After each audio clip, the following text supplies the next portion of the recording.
नमस्कार, मराठी रेसिपीज या यूट्यूब चॅनलवर तुमचं स्वागत आहे. तर आज आपण पाहणार आहोत हिरव्या वाटाणाची भाजी. साहित्य तुम्ही स्क्रीनवर पाहिलंच असेल. त्यासाठी मी हा पहिला वाटाणा शिजवून घेतला होता. ह्याला 2 शिट्ट्या दिल्या होत्या. 2 शिट्ट्यामध्ये हा वाटाणा शिजला जातो. त्यानंतर हा वाटाणा शिजल्यावर आपल्याला कढईमध्ये 3 चमचे तेल घेऊन तेल व्यवस्थित तापून द्यायचं आहे.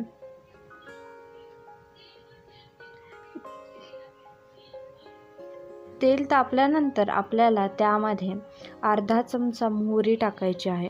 मोहरी चांगले तेलामध्ये तडतडून द्यायची आहे. मोहरी टाकल्यानंतर आपल्याला त्यामध्ये अर्धा चमचा जिरंही टाकायचं आहे. जिरे व मोहरी दोन्हीही व्यवस्थित तेलामध्ये तडतडून द्यायचे आहेत.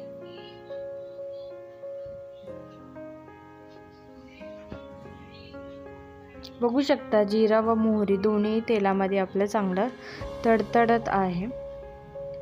त्यानंतर आपल्याला 1 चमचा आलं लसणाची पेस्ट टाकायची आहे.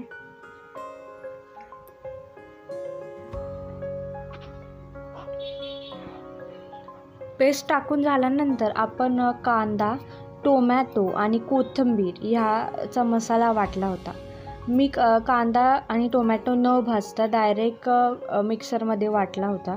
त्यामध्ये फक्त कांदा, टोमॅटो आणि कोथिंबीर टाकायची आहे थोडीशी आणि वाटून घ्यायचं आहे. ते वाटण मी ह्या फोडणीमध्ये टाकायचं आहे व ते व्यवस्थित एकजीव करून घ्यायचं आहे.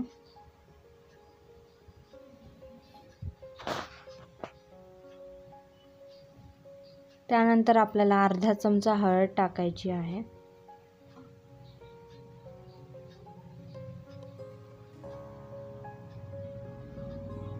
मग आपल्याला 1 चमचा मॅगी मसाला टाकायचा आहे आणि ते व्यवस्थित मिक्स करून घ्यायचं. ही वाटाण्याची भाजी आपल्याला चपातीसोबत, भातासोबत चांगली लागते. पण या वाटाण्याच्या भाजीमध्ये फरसाण वगैरे असलं तर भाजीला चवच खूप छान येते.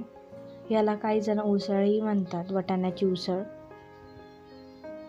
त्यानंतर आपल्याला 2 चमचे लाल तिखट टाकायचं आहे. या लाल तिखटमध्ये मी लाल तिखटमध्ये नेहमी कांदा लसूण मसाला ॲड करत असते. म्हणजे ते मिक्सच यूज करते मी, कारण की मग सेपरेट कांदा लसूण मसाला किंवा लाल तिखट टाकावं लागत नाही, म्हणून दोघांना सोबतच मिक्स करते. आणि आपला मसाला चांगला मिक्स करून घ्यायचा आहे. आणि आपण कांदा आणि टोमॅटो भाजून नव्हता घेतला, ते व्यवस्थित भाजण्यासाठी आपल्याला 3 मिनिटासाठी झाकण ठेवायचं आहे. तुम्ही बघू शकता आपला मसाला भाजला आहे. त्याचा कलरही चेंज झाला आहे आणि त्याला बाजूने तेल पण सुटलं होतं. मसाला पूर्णपणे भाजला आहे.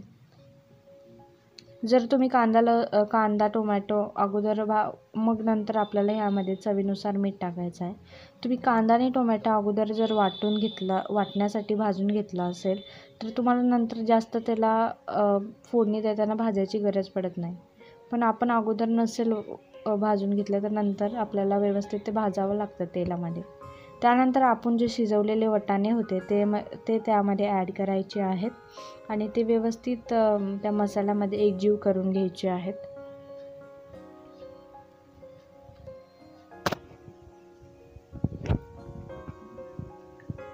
त्यानंतर तुम्हाला ज्या प्रमाणात भाजी थिक किंवा पातळ आवडते त्यानुसार तुम्ही त्यामध्ये पाणी ॲड करू शकता.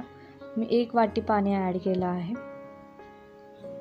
आता याला आपण झाकण ठेवायची गरज नाही, कारण की वाटाणा ऑलरेडी आपण शिजवून घेतलाच होता. त्यामुळे आपल्याला झाकण ठेवायची गरज नाही. असंच मीडियम फ्लेमवर हे 5 ते 7 मिनटं शिजवत राहायचं आहे. आता हळूहळू आपल्या कालवणाला उकळी यायला लागली आहे.